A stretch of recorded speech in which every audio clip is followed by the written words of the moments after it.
Good evening, all. Welcome to Learners Academy. This is exercise number 3.3 from your old book, old NCERT book.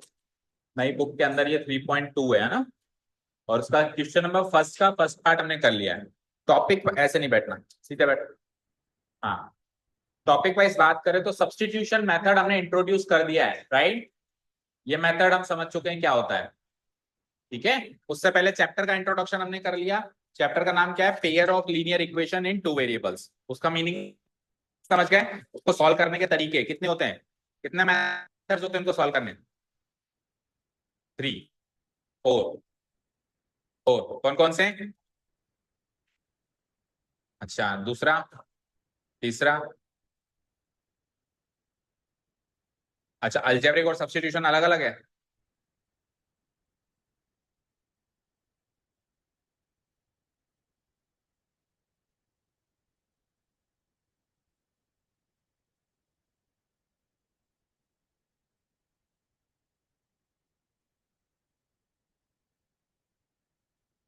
देखो बेटा, केवल admission लेकर class में बैठने से कुछ भी नहीं होगा। केवल wastage of time and money होगा, ठीक है। सपोज करो मैं बीमार हूँ, डॉक्टर से मैंने वो ले ली, दवाई ले ली, डॉक्टर से लिखवा तो ली, लेकिन वो दवाई दवाई लेकर मैं खा ही नहीं रहा हूँ। तो केवल वो लिखी लिखी दवाई मेरे को थोड़ा ना फायदा देगी। तो लिखे लिखे नोट्स थोड़ा ना फायदा देंगे। क्या फायदा देगा? Regular revision. टीचर की बात माननी पड़ेगी। टीचर ने कहा डेली बेसिस पे रिवीजन करना है, मतलब करना है। No ifs and no buts, है ना। तो चल, अभी तक आपको मेथड्स के नाम भी याद नहीं हो पा रहे। तो बेसिकली दो टाइप के मेथड्स होते हैं, ग्राफिकल एंड अलजेब्रिक। ये सीखा हमने। और अलजेब्रिक के फिर तीन सब पार्ट्स हैं, मतलब तीन मेथड्स हैं अलजेब्रिक कैटेगरी के अंदर। पहला मेथड क्या है? सब्स्टिट्यूशन। दूसरा मेथड का नाम क्या है? Elimination. And the third method is cross multiplication. These are the three methods, right. और अब इन चारों को मिला दें तो एक, दो, तीन, चार, ये चार मेथड्स हो गए भाई। तीन मेथड्स तो ये अलजेब्रिक कैटेगरी के हो गए, और एक ग्राफिकल मेथड अपने आप में एक मेथड है, ठीक है ना। इसकी कैटेगरी के अंदर कोई मेथड नहीं, खुद ही एक मेथड है, ठीक है। तो इस तरीके से चार मेथड्स हो गए, जिसमें से हमें तीन ही सीखने हैं, क्योंकि क्रॉस मल्टीप्लीकेशन कट चुका है। बट कट चुका है इसका मतलब ये नहीं कि हम नाम भी याद ना रखें, ठीक है। हमको सीखने तीन ही है, एक, दो, तीन। उसमें से हमने अभी कौन सा मेथड पिक किया है सीखने के लिए? सबसे पहले सब्स्टिट्यूशन। क्यों? क्योंकि वो सीखने में सबसे आसान है और सबसे डायरेक्ट है। तो हम छोटे से बड़े लेवल पे जाएंगे, इसके बाद चलेंगे एलिमिनेशन पे, और फिर लास्ट में चलेंगे हम ग्राफिकल मेथड पे। और उसके बाद फिर एक टॉपिक और है भाई इसके अंदर, नेचर ऑफ सॉल्यूशंस। वो भी हमको करना है। सब कुछ करने के बाद लास्ट में फिर जाके ये चैप्टर होता है खत्म, ओके। सारा मैप हमारे माइंड में बना हुआ रहना चाहिए, चाहे ये हो चुका है, ये बाकी है, ये कर रहे हैं। तब देखो फिर पढ़ाई करने का क्या मजा आता है, ठीक है। तो अभी क्या कर रहे हैं? सब्स्टिट्यूशन। क्या है सब्स्टिट्यूशन? मेथड। सब्स्टिट्यूशन क्या है? एक मेथड। किस चीज का मेथड है? क्या होता क्या है इससे? इस मेथड में से होता क्या है? क्या लीनियर इक्वेशन सॉल्व होती है। Very good. लीनियर इक्वेशन भी नहीं, पेयर ऑफ लीनियर इक्वेशन। क्योंकि एक लीनियर इक्वेशन तो सॉल्व हो ही नहीं सकती, क्योंकि जितने वेरिएबल उतनी इक्वेशन चाहिए। तो हमको दो इक्वेशन चाहिए, यानी pair of linear equation solve होती है। अच्छा, pair of linear equation solve होती है। Pair of linear equation solve होने का मतलब क्या होता है? कैसे सॉल्व होती है?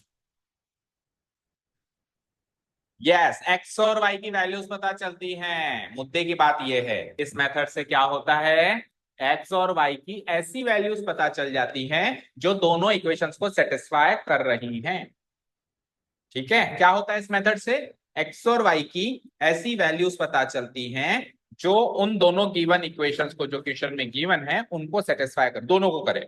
ऐसी वैल्यूज पता करने का ये एक जरिया है, एक मेथड है, ठीक है। क्लियर? सारी बातें क्रिस्टल क्लियर है सबके माइंड में? ओके, चलो let's go to the next question. अभी हमने कौन सा किया था उस दिन? पहला, फर्स्ट वाला किया था। अभी सेकंड करेंगे। सेकंड क्वेश्चन नोट डाउन करो, स्टेप्स वगैरह लिखेंगे पूरे प्रॉपर जैसे लिखे थे पहले क्वेश्चन में। Here the given linear equations are. कोई एब्सेंट था उस दिन? मोनिका कहाँ गए थे?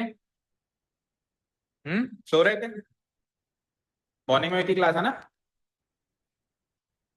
सो रहे थे? तो फिर क्यों नहीं आए? ऐसे ही नहीं आए? सुबह सुबह, सुबह लेट हो गई। तो बर्थडे किस दिन था? और निकले कब?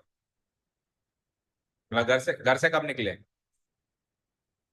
17 को निकले तो फिर 18 तक क्यों रुके? बर्थडे तो 17 को खत्म हो गया ना।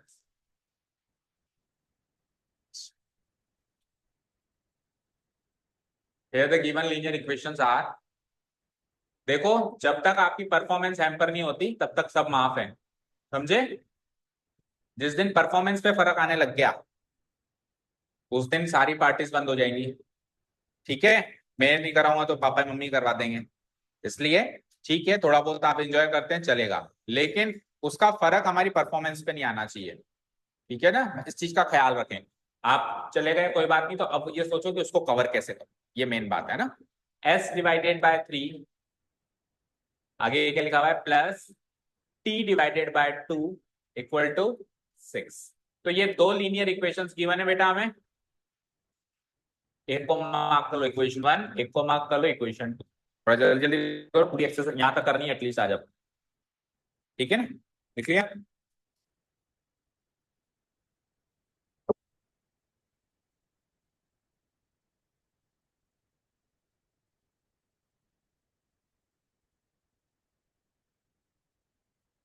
लिख लिया? अब देखो, पहली जो इक्वेशन है, वेरिएबल देखो, पहले एक्स और वाई थे, अभी वेरिएबल क्या है, एस और टी। उससे तो कोई फर्क नहीं पड़ेगा, इसमें एक्स और वाई की वैल्यू निकालनी थी, इसमें किसी वैल्यू निकालनी है, एस और टी की, बात बराबर हो गई। ठीक है, पहली इक्वेशन तो बिल्कुल करीब करीब उसी फॉर्मेट की है जैसा अपन ने पहले सवाल में किया। दूसरी इक्वेशन उस फॉर्मेट की नहीं दिखाई दे रही है ना, कुछ अलग फॉर्मेट की दिखाई दे रही है, फ्रैक्शन फॉर्म में दिखाई दे रही है। तो फ्रैक्शन फॉर्म में दिखाई दे रही है तो हमारे पास दो ऑप्शन है, या तो इस फ्रैक्शन फॉर्म को कन्वर्ट करके आसान फॉर्म में कन्वर्ट कर लो, यानी कि जैसे ऊपर वाली इक्वेशन देख रहे हो, इस टाइप की इक्वेशन में इसको तब्दील कर लो एलसीएम लेके, और या फिर इसको फ्रैक्शन फॉर्म के साथ ही चलने दो। लेकिन फ्रैक्शन फॉर्म के साथ ही देंगे तो भी कभी ना कभी तो फ्रैक्शन को सॉल्व करने के लिए एलसीएम लेना ही पड़ेगा। तो अभी लोगों तो बाद में लेना पड़ेगा, कैसे भी करो एक बार तो फ्रैक्शन को सॉल्व करना ही पड़ेगा ना एलसीएम लेके। तो अपनी मर्जी है, चाहो तो पहले ही कर लो, चाहो तो बाद में करो। बोलो पहले ही कर दें इसको आसान या आगे चल के करें? पहले ही कर दो, ठीक है। तो अगर पहले ही कर दें तो फिर आप एक काम करो, इस इक्वेशन 2 को मार्क मत करो, इसको आसान बनाते हैं, फिर वो इक्वेशन 2 होगी। ओके, ठीक है। तो इसको आसान कैसे बनाएंगे, देखो जरा। 3 और 2, इसका डिनोमिनेटर क्या है 3, इसका डिनोमिनेटर क्या है 2, 3 और 2 का एलसीएम क्या होता है 6। तो हमने ले लिया एलसीएम 6, इंप्लाइज 6 को ले लिया हमने एलसीएम, ले लिया। 6 3 से कितनी बार कटता है, 2 बार कटता है, और 2 × s क्या होता है 2s, प्लस 6 2 से कितनी बार कटता है 3 बार कटता है, और 3 को t से मल्टीप्लाई किया तो 3t equal to 6। Next step में ये 6 इधर डिवाइड हो रहा है ना, तो उधर जाके क्या हो जाएगा मल्टीप्लाई। तो ये इक्वेशन बन गई मेरी 2s plus 3t equal to 6 × 6 that is 36। तो ये बन गई मेरी इक्वेशन सेकंड। अब देखो, जो बुक में गिवन थी उसमें फ्रैक्शन था, लेकिन मैंने इसमें से फ्रैक्शन पार्ट हटा के और इसको उसी फॉर्मेट में कन्वर्ट कर दिया जैसी पहली इक्वेशन है। जैसे पहली इक्वेशन है इसी फॉर्मेट में मैंने इस इक्वेशन को कन्वर्ट कर दिया। ठीक है, जिसके एलएचएस पार्ट में क्या है 2s प्लस 3t, और आरएचएस पार्ट में क्या है 36। इसको मार्क करो इक्वेशन। ठीक है, समझ गए ना? अब अगर मैं इसको इसमें अभी नहीं कन्वर्ट करता तो बाद में कन्वर्ट करना पड़ता, पर एक बार तो कन्वर्ट करना पड़ेगा, कैसे भी करो। ठीक है,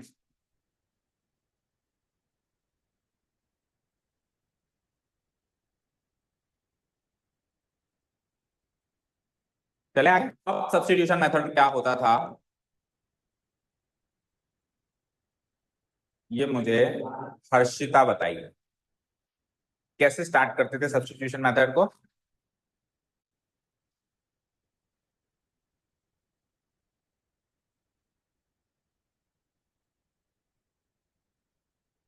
इसको माइनस करेंगे। हम्म,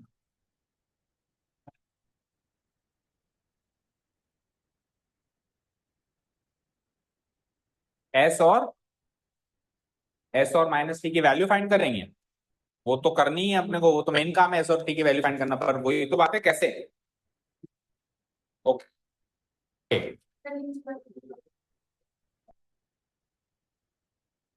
सक्षम बताओ।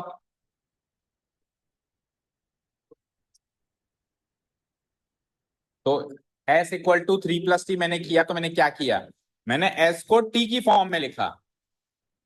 ठीक है, सबसे पहले तो हम क्या करेंगे, दोनों में से एक इक्वेशन सेलेक्ट करेंगे। अब वो जरूरी नहीं है कि हमेशा फर्स्ट ही सेलेक्ट करो, आप सेकंड भी सेलेक्ट कर सकते हो। सपोज करो आप एक्चुअली जो छोटी है उसको सेलेक्ट करना चाहिए, प्रेफरेबल क्या है, जो छोटी है। तो दोनों में से छोटी कौन सी दिखाई दे रही है, फर्स्ट इक्वेशन। तो इक्वेशन 1 हमने सेलेक्ट कर ली, लिख देता हूं मैं इक्वेशन 1 नाउ। इक्वेशन 1 क्या है बताओ, इक्वेशन 1 s - t = 3 हो गई सेलेक्ट। अब क्या करना है, अब इस इक्वेशन में दो वेरिएबल्स हैं आपके पास, एक है s एक है t। अब वापस दो ऑप्शन है, या तो s को t की फॉर्म में लिखो या t को s की फॉर्म में लिखो। क्या कहा मैंने, या तो s को t की टर्म्स में एक्सप्रेस करो या t को s की टर्म्स में एक्सप्रेस करो, अगेन दो ऑप्शंस हैं। सब, अगर आप s को t की टर्म्स में एक्सप्रेस करोगे तो s को LHS में रख के बाकी सबको RHS में भेजो, और अगर आप t को s की फॉर्म में एक्सप्रेस करना चाहते हो तो t को LHS में रख के बाकी सबको RHS में भेजो। यानी जिसको करना चाहते हो उसको लेफ्ट साइड में रखो, बाकी सबको राइट साइड में भेजो। तो सपोज करो मैं पहला ऑप्शन चूज करता हूं कि मैं s को t की रिस्पेक्ट में लिखूंगा, तो मैं s को तो इधर ही छोड़ दूंगा और बाकी सबको उधर भेज दूंगा जितनी भी चीजें हैं। तो बाकी सब क्या बचा, -t।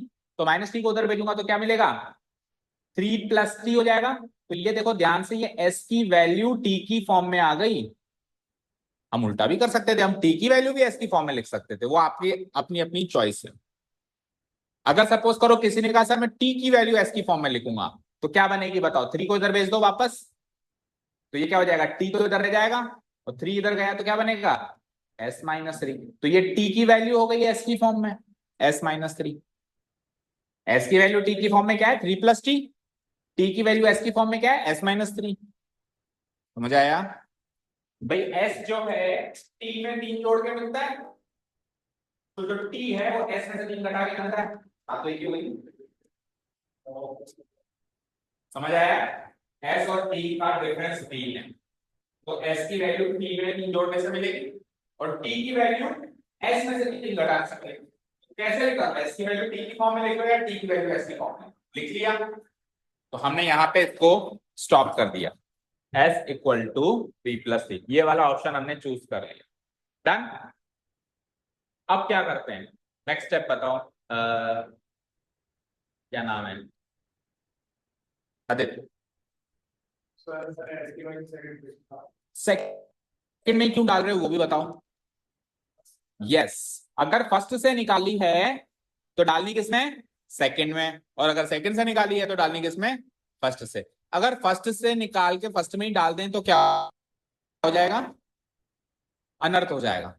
इक्वेशन 0 = 0 बन जाएगी। इक्वेशन क्या बन जाएगी, 0 = 0। 0 = 0 में क्या ही सॉल्व कर लोगे। और दूसरी बात, अगर आप फर्स्ट से निकाल के फर्स्ट में ही डाल रहे हो तो इक्वेशन 2 क्या बारात में आई है, उसको कब इस्तेमाल करेंगे, वो क्या केवल शो पीस की तरह रखने के लिए आई है क्या, उसको इस्तेमाल तो करना है ना। समझ गए, ओके। चलो, तो अब अपने को क्या करना है, इक्वेशन 1 में से ये s की जो वैल्यू है ना 3 + t, ये इक्वेशन 2 में डालना है, जहां जहां s आ रहा है, जगह s आ रहा है, चेक करो। तो इस s की जगह हटा के क्या डालना है आपको, 3 + t। समझ गए, स्टेप क्या लिखेंगे बोलो, नेक्स्ट पेज पे लिखते हैं हम, सब्सटीट्यूटिंग, क्योंकि हम सब्सटीट्यूशन मेथड यूज कर रहे हैं। हाँ, सब्सटीट्यूटिंग, s = 3 + t, ये s की वैल्यू है, 3 + t।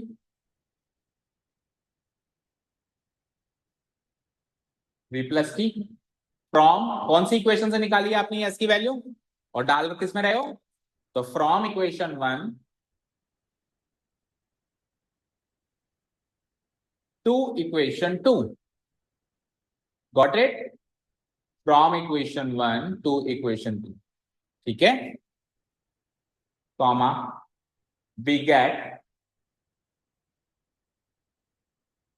Late us now note down equation number 2। पहले इक्वेशन फर्स्ट नोट डाउन करी थी हमने, तो it is time to note down equation. Equation 1 note करी थी ना, अब इक्वेशन 2 नोट करो, ये वाली, क्योंकि वो वाली तो हमने तब्दील करके इसमें चेंज कर दी ना, तो उसका तो कोई रोल ही नहीं है। अब जो भी रोल है इसका रोल है, ठीक है। तो ये वाली इक्वेशन नोट डाउन करो। वी गेट इक्वेशन 2 इम्प्लाइज, पढ़ के बताना एक जना क्या है इक्वेशन 2। 2s आगे plus 3t is equal to, हाँ 6 × 6 36 हो गया ना, वो भी पूरा पढ़ के बताओगे, मतलब नकल में भी अकल नहीं लगानी। 36, ठीक है। 2s plus 3t equal to 36। क्या करना है इस इक्वेशन में, इस इक्वेशन में s को सब्सटीट्यूट करना है 3 + t से। कैसे करेंगे देखो, 2 तो अपनी जगह 2 ही रहेगा। 2s का मतलब क्या होता है, 2 गुणा s, तो गुणा s की जगह तो ये डालना है ना, 3 + t। तो अभी देखो बाइनोमियल है, दो टर्म्स में आ रहा है ना, तो कोई भी चीज बाइनोमियल ट्राइनोमियल 2-3 टर्म्स में है तो ब्रैकेट लग जाना चाहिए। सिंगल टर्म में ब्रैकेट की जरूरत नहीं, लेकिन दो टर्म्स है क्योंकि ये दो दोनों से गुणा होगा। और अगर गलती से हमने ब्रैकेट नहीं लगाया तो पता है क्या होगा, तो फिर आप केवल 3 से ही मल्टीप्लाई करके रह जाओगे और t से मल्टीप्लाई करना भूल जाओगे। जबकि आपको 2 को s से मल्टीप्लाई करना है, किससे, s से। s के पास जो भी है सबसे मल्टीप्लाई होगा, तो s के पास ये भी है ये भी है, तो ये 2 इससे भी होगा और उससे भी होगा। समझ आया,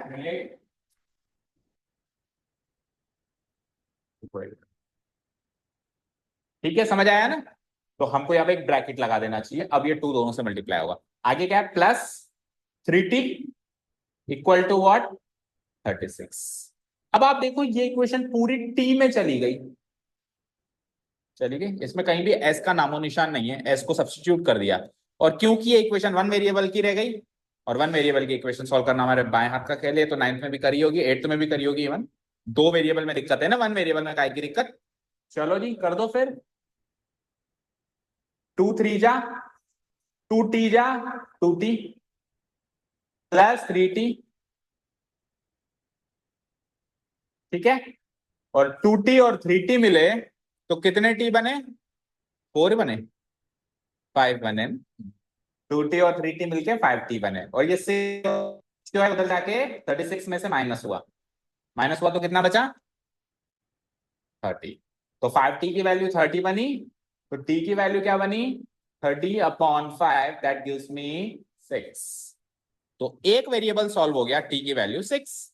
अब देखो कोई गारंटी नहीं है कि कब पहले x सॉल्व होगा या पहले y सॉल्व होगा या पहले y होगा या पहले x होगा या पहले s, कोई भी एक वेरिएबल पहले सॉल्व होगा। अब t की वैल्यू 6 आ गई ना, इस t की वैल्यू 6 को आप मर्जी है जिस भी इक्वेशन में डाल दो, आपको s की वैल्यू मिल जाएगी। आप चाहो तो उसको इसमें डाल दो, आप चाहो तो उसको इसमें डाल दो, इवन आप चाहो तो इसकी ये फ्रैक्शन वाली फॉर्म में भी डाल सकते हो, और तो और आप इस वाली फॉर्म में भी डाल सकते हो। तो किसी में भी डाल दो, आपको एस की वैल्यू मिल जाएगी। पर हमको किस में डालना चाहिए, सबसे आसान होता है या सबसे जल्दी जो चीज सॉल्व करके देगी आपको, वो होगी इक्वेशन 1 में जो आपने एस को टी की फॉर्म में चेंज किया था, उस इक्वेशन में आप टी की वैल्यू डालोगे तो सबसे जल्दी आंसर आएगा। टी की वैल्यू क्या निकाली अभी आपने, तो 6 + 3 9 आ गया ना। औरों में डालोगे तो औरों में भी 9 आएगा, लेकिन थोड़ी देर के बाद आएगा, किसी में 5 सेकंड ज्यादा लगेंगे, इसमें 10 सेकंड, इसमें सबसे जल्दी काम होगा। तो ऑप्शन तो हमारे पास आ रहे हैं, लेकिन हमारे स्मार्टनेस होनी चाहिए कि कौन सी इक्वेशन में पुटअप करके जल्दी से जल्दी आंसर लाए। तो हम इक्वेशन 1 में ही पुटअप करेंगे, और इक्वेशन 1 की इस वाली फॉर्म में पुटअप नहीं करेंगे, इस वाली फॉर्म में पुटअप करेंगे, ठीक है। तो क्या स्टेप आएगा, लास्ट स्टेप, नाउ पुटिंग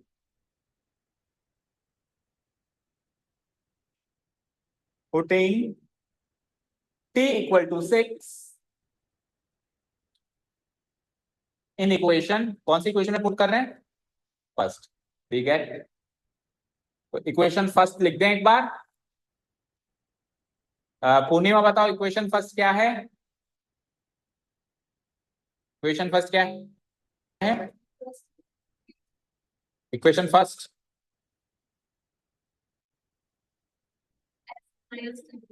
तो 2s वाली तो सेकेंड इक्वेशन है ना बेटा, कौन सी इक्वेशन, फिर से बोलो। लेकिन s-t = 3 भी नहीं लिखेंगे हम, इक्वेशन फर्स्ट की ये वाली फॉर्म लिखेंगे। पढ़ के बताओ क्या है ये equation, S equal to 3 + t, ये वाली फॉर्म लिखो, इससे सबसे जल्दी काम होगा। एस इक्वल टू 3 + t, ठीक है। तो 3 + t की वैल्यू क्या है 6, तो क्या हो गया एस की वैल्यू 9। देखो बेटा, ये t की वैल्यू 6 जो है, इधर देखो स्क्रीन पे सारे बच्चे, ये t की वैल्यू 6 अगर मैं इसमें डालता हूं तो एक स्टेप में तो मैं t की वैल्यू 6 डालूंगा, दूसरी स्टेप में इस -6 को उधर पहुंचाऊंगा। कितने कितने स्टेप्स में काम हुआ, 2 स्टेप्स में। अगर मैं इसमें डालता हूं तो क्या होगा, यहां डालूंगा, नहीं, t की वैल्यू आई ना, यहां डालूंगा, इसको 3 से गुणा करूंगा, उधर भेजूंगा, फिर 2 से भाग दूंगा, फिर जाके ऐसा आएगा। कितनी स्टेप में काम हुआ, 3-4 स्टेप में। लेकिन अगर मैं ये t की वैल्यू यहां डालूंगा तो 6 और 3 9, सबसे जल्दी काम हुआ ना, क्योंकि मुझे s की वैल्यू चाहिए, तो मुझे s को यहां रख के बाकी सबको वहां भेजना है। तो मेरे को उसमें भी वही काम करना है, इसमें भी यही काम करना है, और इसमें ये काम किया कराया पड़ा है। एस ऑलरेडी यहां निकला निकलाया पड़ा है ना, तो सबसे जल्दी काम इस इक्वेशन में रखने से होगा। टी के वैल्यू 6 रखो, एस ऑलरेडी यहां पे निकला हुआ है। ओके, क्लियर है, समझ आ गई। तो एस की वैल्यू क्या निकली, क्या निकली 9। एक क्लोजिंग स्टेटमेंट लास्ट में क्या लिखेंगे, हेंस एस कॉमा टी, हाँ कौन सी, हाँ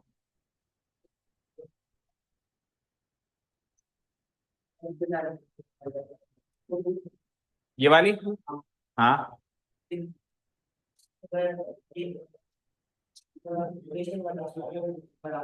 हाँ। देखो बेटा, मैं समझ गया आप क्या कह रहे हो। ये कह रहा है कि जब हमने यहाँ पे इक्वेशन 1 लिखा है, तो हमने इक्वेशन 1 तो लिखी नहीं, ऐसे कह रहे हो ना। ये तो इक्वेशन 1 है ही नहीं, इक्वेशन 1 तो हमने इसको मार्क किया है, इसको मार्क किया है, ऐसे कह रहे हो। अब मेरी बात सुनो बेटा, s - t इक्वल टू 3 है। इस इक्वेशन को कैसे भी तोड़ लो मरोड़ लो, s इक्वल टू -t को उधर भेज दो 3 + t। आप चाहो तो -t को उधर रख लो, s को उधर भेज दो 3 - s। आप चाहो तो -t को उधर भेज दो, t बन गया, 3 - s इधर भेज दो, s - t बन गया। ये सारी 1 2 3, ये सारी इसी इक्वेशन 1 की फॉर्म्स हैं। तो सारी इक्वेशन 1 ही है, ये भी इक्वेशन 1 ही है, ये भी इक्वेशन 1 ही है, ये भी इक्वेशन 1 ही है। तो हमने इक्वेशन 1 की ये वाली फॉर्म ना रख के ये वाली फॉर्म रखी है बस।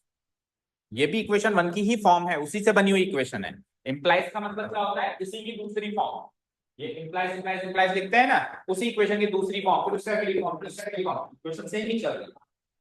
तो वो आपकी गलत नहीं कर सकता कि ये इक्वेशन बन गई, इक्वेशन बन गई है, ये भी इक्वेशन बनी है।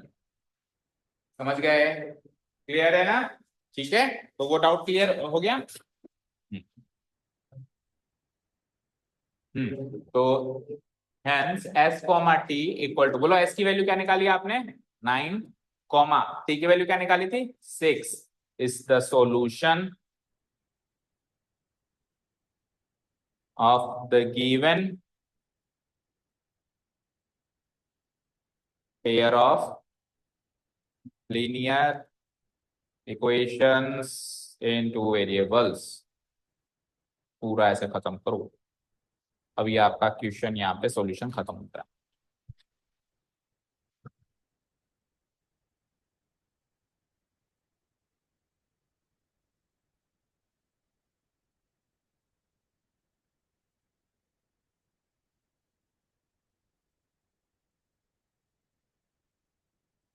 समझ आया सबको,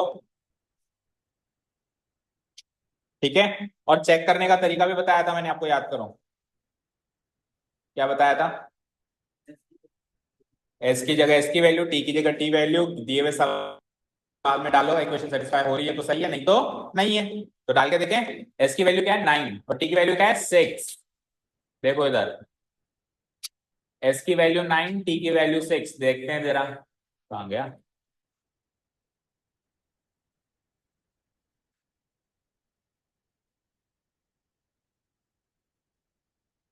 देखो, एस की वैल्यू क्या डालनी है 9, इधर भी डाल दो एस की वैल्यू 9, दोनों में इक्वेशन में डालनी है। टी की वैल्यू 6, इधर भी डाल दूं 6। अब देखो ये एलएचएस आरएचएस बराबर हुआ कि नहीं हुआ। 9 - 6 क्या होता है, तो आरएचएस में भी 3 है, सेटिस्फाई हो गया। 9/3 क्या होता है, करो 3, इसकी जगह 3 बना। 6/2 क्या होता है 3, और बीच में साइन क्या है 3 + 3 क्या होता है, सेटिस्फाई हो रहा है। हो रहा है ना, दोनों इक्वेशंस में सेटिस्फाई हो रहा है, इसका मतलब ये हमारा आंसर करेक्ट है। और एक चीज और आपको बता दूं, दुनिया में एक अकेला यही पेयर है 9,6 जो इन दोनों को सेटिस्फाई कर सकता है, गिवन पेयर को।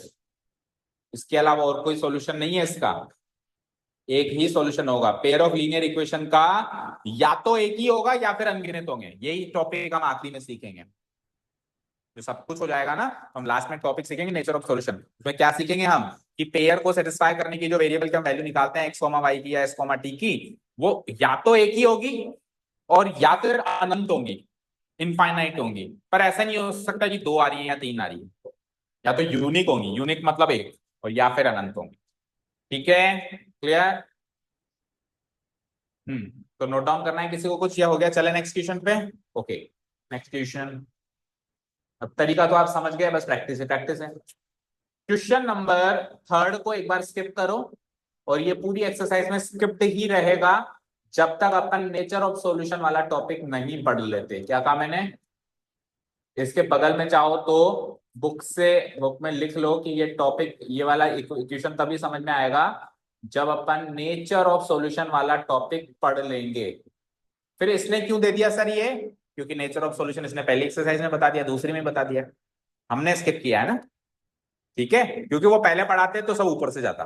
ठीक है ना, तो इसको एक बार हल्का सा स्टार मार्क करके छोड़ देना, फिर आप ही याद दिलाएंगे जब चैप्टर खत्म होगा कि सर इसमें ये एक छूटा हुआ है। ठीक है, चलो फोर्थ वाला करते हैं with proper steps. Note down करो फोर्थ इक्वेशन।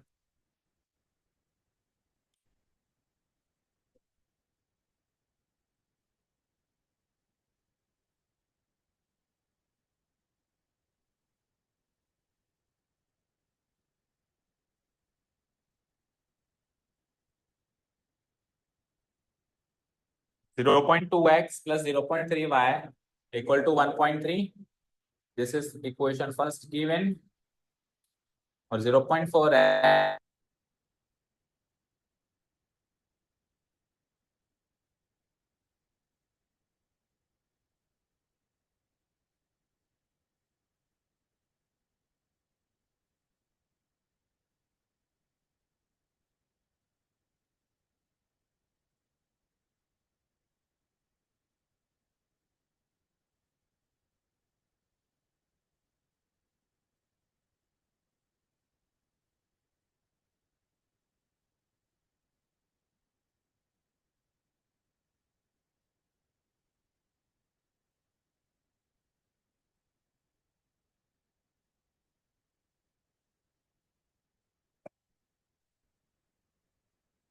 लिख लिया, नोट डाउन कर लिया। ओके, अब इसमें क्या वैरायटी दिखाई दी आपको? देखो हर एक क्वेश्चन नई नई वैरायटी लेके आ रहा है। इसमें क्या वैरायटी दिखाई दी? डेसिमल। अब डेसिमल है तो डेसिमल से घबराना नहीं है, पहली चीज तो। दो ऑप्शन अगेन है हमारे पास। पहला ऑप्शन, इसमें से डेसिमल हटा के इनको बिल्कुल सिंपल इक्वेशंस में चेंज कर लो, जैसे पहले वाली हमने चेंज करी थी, फ्रैक्शन हटा के चेंज कर लिया था ना सिंपल में, तो डेसिमल हटा के भी सिंपल में चेंज किया जा सकता है। दूसरा ऑप्शन, चलने दो डेसिमल के साथ ही, डेसिमल में जोड़ गुणा बाकी करना कौन सी बड़ी बात। मतलब जो हम जनरल नंबर्स के साथ जोड़ गुणा बाकी कर रहे थे, अब डेसिमल नंबर्स के साथ करना पड़ेगा। बोलो, डेसिमल के साथ चलने दें या देखते इनके डेसिमल हटा दें? पहले हटाएं। ओके, हटाने के लिए आपको ये मेक श्योर करना पड़ेगा कि जितनी भी टर्म्स हैं सबके डेसिमल प्लेसेस सेम है क्या, मतलब इक्वल डेसिमल प्लेसेस है क्या। तो इसमें कितने डेसिमल प्लेस हैं? एक। 0.2 में एक डेसिमल प्लेस है ना, इसमें कितने हैं? इसमें कितने हैं? एक। इसमें कितने हैं? इसमें इसमें तो सब में एक डेसिमल प्लेस है, तो बस कुछ मत करो, सबका डेसिमल खा जाओ। 0.2x की जगह लिख दो 2x, 0.3y की जगह लिख दो 3y, और 1.3 की जगह लिख दो 13। 0.4x की जगह लिख दो, एक मिनट लिखो मत, लिखो मत, लिखने का मतलब नहीं है कि ऐसे नोट्स में लिख दो, अभी समझा रहा हूं ना मैं। 5y और 23। पर ऐसा क्यों? ऐसा क्यों हमने कैसे एज इट इज सबके डेसिमल हटा दिए? उसका रीजन सुनो। हम एक इक्वेशन में एलएचएस और आरएचएस को सेम नंबर से मल्टीप्लाई या डिवाइड कर सकते हैं ना। तो एक्चुअली मैंने पता है क्या किया, मैंने इस इक्वेशन को, जैसे मैंने पहली इक्वेशन उठाई, क्या थी मेरी पहली इक्वेशन? पढ़ के बताओ। 0.2x plus 0.3y 3y equal to 1.3। मैंने इसमें बोथ साइड्स, एक डेसिमल प्लेस था ना तो मैंने 10 से मल्टीप्लाई करा दिया, 2 डेसिमल प्लेस होते तो 100 से करा देता, 3 डेसिमल प्लेस होते तो 1000 से करा देता। अच्छा ऐसे बताओ, यहाँ पे तो 2 डेसिमल प्लेस होते और यहाँ पे एक एक ही होता, तो किससे मल्टीप्लाई कराते हैं? ऐसे मत कहना कि सर इसको 10 से इसको 100 से, ऐसे नहीं होगा, दोनों को सेम नंबर से मल्टीप्लाई कराना पड़ेगा, एलएचएस और आरएचएस दोनों को। आप किससे कराते हैं, 10 से या 100 से?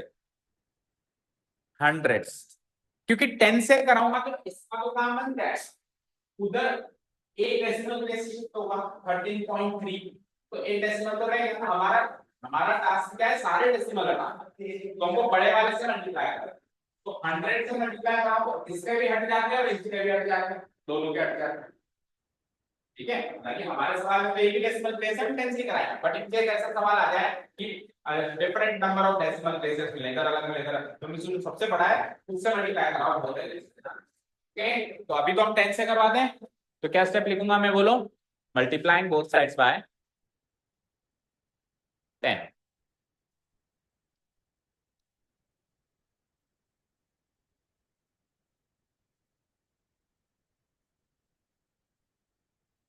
वी गेट तो 0.2x को देखो जरा ध्यान से, 0. एक बार मैं रफली करके बताता हूँ, 0.2 को अगर मैं 10 से मल्टीप्लाई कर रहा हूँ तो 2 बनेगा नहीं बनेगा, बताओ बोलो कैसे बनेगा? जब भी हम गुणा कराते हैं तो डेसिमल आगे खिसक जाता है राइट साइड, और डिवाइड करते हैं तो डेसिमल लेफ्ट साइड खिसक जाता है, तो 0.2 का ये डेसिमल उठ के और एक डेसिमल प्लेस राइट पे खिसक गया, यहाँ आ गया, तो ये 2.0 बन गया, और 2.0 को सिंपली 2 लिख सकते हैं ना, समझ गए ना बात? तो व्हाट वी विल राइट, इसको बना देंगे हम 2x, इसको बना देंगे हम 3y, और 1.3 में से भी डेसिमल आगे खिसकेगा तो ये बन जाएगा 13। अब ये है मेरी पहली इक्वेशन, ठीक है, ये है equation first. Again second equation note down करो, उसको भी मल्टीप्लाइंग बोथ साइड्स बाय 10 करो, 0.4x प्लस आगे क्या है 0.5y इक्वल टू आगे क्या है 2.3, इसमें भी same, again multiplying both sides by 10।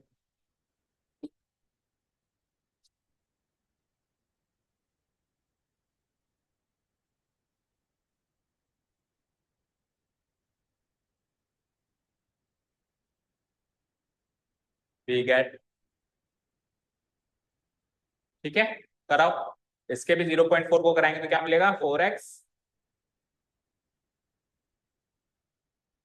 Then what 5y, then what 23, and this will be our equation number second, ये हो गई पहली इक्वेशन, ये हो गई दूसरी इक्वेशन, डन।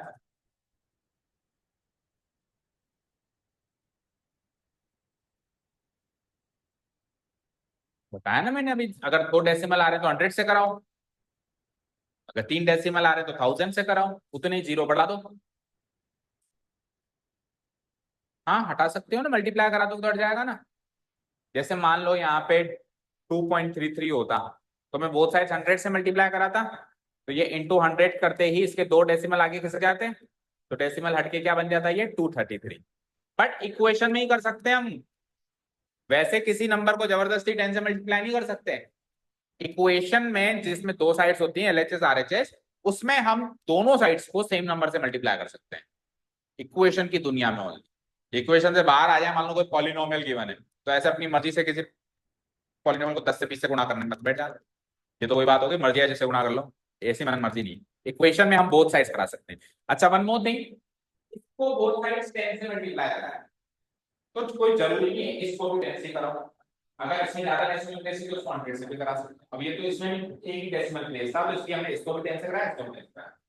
जरूरी क्या है, इन दोनों को सेम नंबर से मल्टीप्लाई कराना और इन दोनों को सेम नंबर से मल्टीप्लाई कराना। जरूरी ये नहीं कि उसको जिससे कराया उसको उससे करो, एक ही इक्वेशन की दोनों साइड्स को सेम नंबर से मल्टीप्लाई कराना जरूरी है। दो अलग अलग इक्वेशन में उसको जिससे करा रहे हो उसको उसी नंबर से दूसरी इक्वेशन में भी मल्टीप्लाई कराओ, वो जरूरी नहीं। समझ आया अक्षिता? अच्छे से सक्षम आया समझ? आपका नाम फिर भूल गया, सिद्धार्थ, समझ में आया? ओके चलो, अब दो इक्वेशंस हैं, अब वो का वही काम करना है जो पहले कर रहे थे। कोई भी एक इक्वेशन उठाओ, कौन सी उठा रहे हो, छोटी कौन सी लग रही है बताओ? फर्स्ट वाली। तो नाउ इक्वेशन 1 है हमारे पास 2x प्लस 3y बराबर 13। लिख ली? लिख ली सबने? अब क्या करते हैं, किसी भी एक को इधर भेजें, या तो x को इधर रख के y वाले भाई साहब को इधर भेजो, या y को इधर रख के x वाले भाई साहब को इधर भेजो। अगर आप x को इधर रख के y को उधर भेजते हैं तो उसको बोलते हैं x को y की फॉर्म में लिखना, expressing x in terms of y। और अगर हम y को इधर रख के x को उधर भेजते हैं तो उसी को क्या बोलते हैं, expressing y in terms of x। तो basically we have two option, इधर express x in terms of y और we can express y in terms of x। जो हमको ज्यादा आसान पसंद आ रहा हो जो भी कर सकते हैं। तो बोलो क्या करें, x को y की फॉर्म में या y को x की फॉर्म में? x को y की फॉर्म में। अब जब हमने डिसाइड कर लिया x को y की फॉर्म में, तो x के अलावा जो कुछ है सब उधर जाएगा। तो मुझे बताओ x के अलावा वहां क्या कुछ है? x के अलावा वहां पे ये भाई साहब है पूरे के पूरे, और x के अलावा ये 2b है। बस x रहेगा वहां पे, बाकी सब उधर जाएंगे। बस x यहाँ पे रहेगा, बाकी सब उधर जाएंगे। अब कौन से सीक्वेंस में जाएंगे, पहले कौन जाएगा? ठीक है, तो जो जितना दूर है वो पहले जाएगा। तो x के नजदीक कौन है, 2, वो दूर है, पहले हो जाएगा। नजदीक रिश्तेदार बाद में जाएगा। समझ गए? क्लियर? तो सबसे पहले कौन जाएगा बताओ? 3y पूरी टर्म जाएगी, dy। ठीक है, तो नेक्स्ट स्टेप में मैं क्या करूंगा, 2x को तो इधर ही छोड़ दूंगा और 3y को उधर भेज दूंगा। 3y प्लस का है ना वहां पे, तो वहां जाके माइनस का हो जाएगा। समझ आया? अब कौन जाएगा, 2 जाएगा और x इधर रह जाएगा। तो x की वैल्यू y की टर्म्स में मिल गई मुझे, 13 माइनस 3y। और ये 2 जो डिवाइड इधर मल्टीप्लाई हो रहा है, तो इधर आके क्या होगा, डिवाइड होगा। तो डिवाइड किससे होगा, पूरे ये जो भी RHS रखा हुआ है सबसे डिवाइड होगा। तो ये x की वैल्यू y की फॉर्म में आ गई, समझे क्या? अब सब्स्टिट्यूट करना है, इक्वेशन 1 से उठाया था ना, तो पुट किस में होगा, सब्स्टिट्यूट किस में होगा, सेकंड में। यानी कि x की जो वैल्यू है, इसको इक्वेशन 2 में जहां भी x आ रहा है, एक ही जगह आ रहा होगा, उस दर सब्स्टिट्यूट करना है। समझ आया? स्टेप क्या लिखेंगे, substituting substituting x equal to, क्या वैल्यू आई x की y की फॉर्म में बताना, 13 minus 3y/2 whole divided 13 minus 3y, आगे क्या है, बाय 2। इसको कैसे रीड करते हैं मोनिका, इसको रीड करके बताओ एक बार, आप रीड करके बताओ सिद्धार्थ इसको, इस चीज अपॉन 2। आप करना, आप करना, होल डिवाइडेड बाय। देखो, अगर मैं कहता हूं 13 माइनस 3y/2, तो बाय 2 केवल 3y के आगे नहीं लगेगा, जो लास्ट में खत्म किया मैंने, 13 माइनस 3y/2, तो बाय 2 3y से ही होगा। अब मैं कह देता हूँ होल डिवाइडेड बाय 2, तो अब ये होल से डिवाइड होगा, होल मतलब पूरे से। तो पूरे से हो रहा है तो पूरा बोलना जरूरी है, क्योंकि हम बोलेंगे गलत तो लिखेंगे भी गलत। कैसे रीड करते हैं पढ़ो, x equal to 13 minus 3y whole divided by, ठीक है ओके। कौन से इक्वेशन से उठाया इसको, इक्वेशन फर्स्ट से, किसमें डालोगे, इक्वेशन सेकंड में, वी गेट,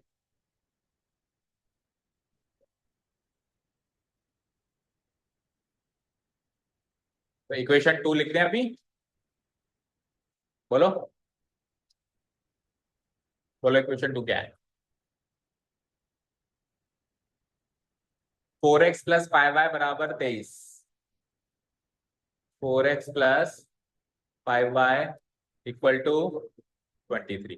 तो देखो 4 तो 4 की जगह रह गया, रह गया, इनटू लगा दिया हमने, लगा दिया, एक्स की कौन क्या वैल्यू है एक्स की बोलो, 13 माइनस 3 तो बाइनोमियल में आ रहा है, तो ब्रैकेट लगा दें 13 minus 3 by whole divided by 2 bracket close, आगे क्या है प्लस 5y, आगे क्या है इक्वल टू 23। इसको सॉल्व करें। अब इसमें केवल y y नजर आ रहा है, देखो ये 2 से 4 कट भी रहा है, कट रहा है, 2 1 जा 2, 2 2 जा 4, कट गया। अब 2 से मल्टीप्लाई कराओ दोनों को, 2 इंटू 13 क्या होता है 26 माइनस 2 3 जा 6y, आगे क्या है प्लस 5y इक्वल टू क्या है 23। अब इस स्टेप में दो काम कर लो एक साथ, एक तो इन दोनों को सॉल्व करके लिख लो वाई वाई वाली टर्म्स को, और एक 26 को वहां भेज दो। तो 26 को वहां भेजेंगे तो 26 यहाँ प्लस का है, उधर जाके माइनस का हो जाएगा, और इन दोनों को सॉल्व करके लिखो तो -6y प्लस 5y कितने y बनेगा 1y, गलत, -1y, -6 प्लस 5 है ना, -1y, तो -1y को -y भी लिख सकते हैं या -1y भी लिख सकते हैं, जैसे भी आपको समझ में -1y, ठीक है ओके। इसको भी सॉल्व कर लो, 23 में से 26 गया तो -3। अब -1y -3 है तो y की वैल्यू कैसे निकालेंगे, ये -1 हर्षिता उधर जाएगा तो क्या बनेगा, वेरी गुड, ये -3, ये -1 इधर जाएगा तो +1 बन जाएगा, बन जाएगा। ये -1 y से कैसे कनेक्टेड है बताओ, तो मल्टीप्लाई का उल्टा प्लस होता है,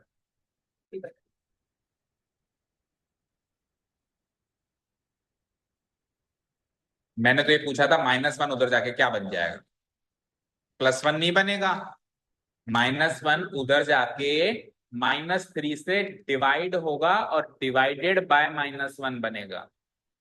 अब ये +1 कब बनता सुन लो, वो भी सुन लो, जब ये -1y की जगह -1 प्लस y होता, तो अब ये y से -1 से कनेक्टेड है तो उधर जाके +1 होगा।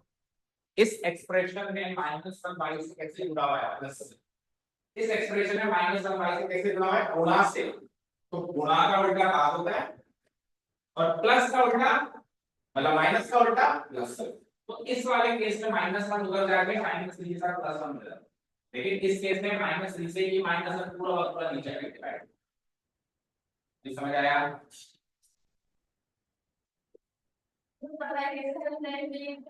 ये प्लस भी मिला आपको, इसके बीच में प्लस का साइन है ना, इसके बीच में कोई साइन नहीं, इधर देखो, इसके बीच में क्या साइन है प्लस, इसके बीच में क्या साइन है, कोई भी साइन नहीं, तो कौन सा साइन माना जाता है प्लस, इन दोनों के बीच में कोई साइन नहीं तो कौन सा साइन माना जाता है इनटू एक्स वाई में, एक्स और वाई के बीच में क्या साइन है, एक्स वाई से कैसे जुड़ा हुआ है, गुणा करके जुड़ा हुआ है, तो -1y का मतलब है -1 गुणा हुआ है, तो गुणा का उल्टा क्या होगा, अभी क्लियर है, तो what would be the value of y, -3 को -1 से डिवाइड करो, तो देखो -1 से माइनस कैंसिल आउट हो जाएगा और 3 डिवाइडेड बाय 1 गिव्स मी 3, और आप हर्षिता क्या आंसर ला रहे थे, -1 को उधर जोड़ देते गलती से, तो -3 + 1 आपका आंसर क्या आता -2, तो -2 और 3 में डिफरेंस है ना, गलत आ जाता आंसर, समझ में आ गया अच्छे से, ठीक है। तो ये y की वैल्यू 3 आ गई, अब इसको किस में वापस डालें ताकि x आ जाए,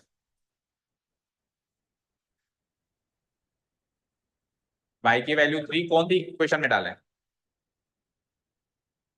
ये इक्वेशन से हमारे सामने इतनी सारी, ये भी है, ये भी है, ये भी है, ये भी है, ये भी है, ये भी, किस में डालें, किसी में भी डाल सकते हैं, मान ली बात, लेकिन डालनी किसमें चाहिए जिससे जल्दी काम हो, 1 की भी कौन सी फॉर्म है, 1 की भी मेरे पास 2 3 फॉर्म से, देखो ये भी इक्वेशन 1 की फॉर्म में देखा जाए तो, फिर ये भी इक्वेशन 1 की फॉर्म है, ये लास्ट में जो हमने सॉल्व करी जिसमें x को हमने आइसोलेट करके रखा, आइसोलेट करने का मतलब समझते हो, अलग करके रख देना, जैसे कोरोना में था ना सेल्फ आइसोलेशन, कोरोना में क्या कर रहे थे हम, सेल्फ आइसोलेट कर रहे थे, अपने आप को अलग कर रहे थे कोरोना से, तो जिसमें हमने x को आइसोलेट करके रखा है उस इक्वेशन में डालोगे तो जल्दी काम होगा, औरों में x आइसोलेटेड नहीं दिख रहा, साथ में दिख रहा है और दूसरे लोगों के साथ, ठीक है। तो इस वाले इक्वेशन में डालेंगे हम, नाउ पुटिंग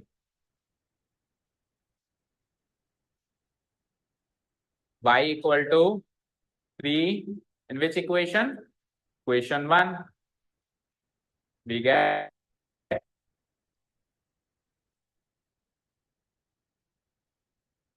इक्वेशन 1 क्या है? इक्वेशन 1 x इक्वल टू क्या है बताओ, तो बता सकता है? पीछे देखना पड़ेगा मोनिका, पीछे क्यों देखना पड़ा?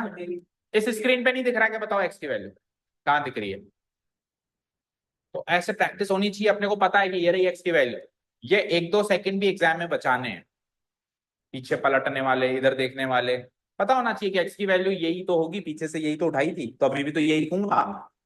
13 माइनस 3y/2, y की वैल्यू 3 पुट अप करो जल्दी से।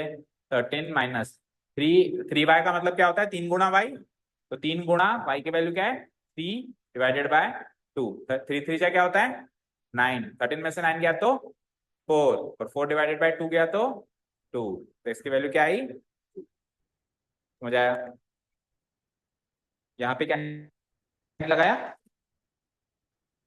ये ये अच्छा ब्रैकेट है, ये लो।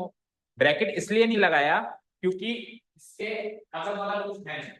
देखो यहाँ पे ये 4 से गुणा होगा, तो अगर मैं ये ब्रैकेट ना लगाऊं तो मैं ऐसा कर सकता हूँ कि अगली स्टेप में 4 को 13 से गुणा करके देता हूँ और अगले से गुणा ना करूं। लेकिन यहाँ पे इसके अगल बगल गुणा भाग नहीं है ना, ब्रैकेट लगा देंगे, नहीं भी लगाएंगे तो कुछ कनेक्टेड नहीं, इसलिए नहीं लगा। बाकी चार मतलब जब उसको किसी ने गुणा भाग करा, तो 4 से गुणा कराना है, फिर 5 वाली बोलना है, उसके इसमें इसको लगाया। हो गया note down? Last closing statement क्या रहेगा? पढ़ के बताओ सिद्धार्थ, क्लोजिंग स्टेटमेंट क्या रहेगा लास्ट ही लास्ट में? आखिरी आखिरी में जब क्वेश्चन खत्म करेंगे तो क्या स्टेटमेंट लिखेंगे? एसटीए के सवाल में नकल में अकल। अब सही करके बताओ। एक्स कोमा वाई, हम्म 3 का है, 2 है, comma 3, hence X comma Y, hence X comma Y equal to, X की वैल्यू क्या निकाली? 3 या 2? 2, और y की 3 is the solution of the given pair of linear equations in 2 variables. Copy paste हो जाएगा वो।